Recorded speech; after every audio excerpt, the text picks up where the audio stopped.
नागपुर में all India जेम end jewellery domestic council के अध्यक्ष राजेश रोकड़े ने कहा कि भारत में सोने की खरीद बंद होना संभव नहीं है, क्योंकि सोना देश की संस्कृति और परंपरा का हिस्सा है। उन्होंने बताया कि अगर सोने की खरीद पर रोक लगती है तो करीब 1 करोड़ लोगों के रोजगार पर असर पड़ सकता है। ज्वेलरी उद्योग का देश की जीडीपी में लगभग 7% योगदान है और हर साल करीब 700 टन सोने का आयात होता है। उन्होंने सरकार की गोल्ड मॉनेटाइजेशन स्कीम का समर्थन करते हुए कहा कि निवेश के रूप में सोने की खरीद से बचना चाहिए।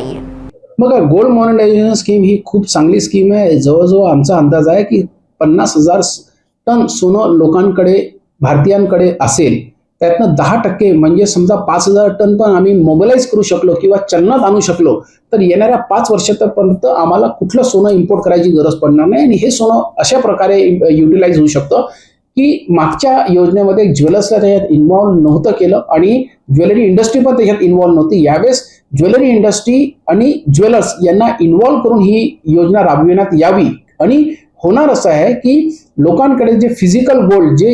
अनयूज गोल्ड आहे, जे कामात येत नाही, जे फक्त नाण्यांच्या फॉर्म मध्ये असेल किंवा तुकड्यांच्या फॉर्म मध्ये असेल किंवा मेंढणी असेल किंवा अशी ज्वेलरी जे यूज नाही आहे,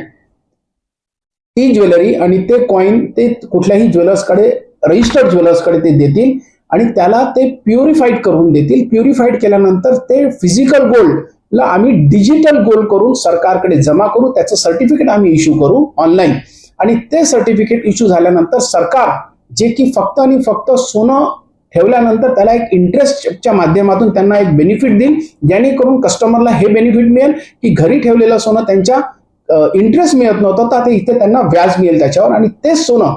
आम्हाला as a physical, digital to physical करून एका ज्वेलर्सला देतील आणि ज्वेलर्स त्याचा पुन्हा दागिने घडवायसाठी उपयोगात करेल, ते पण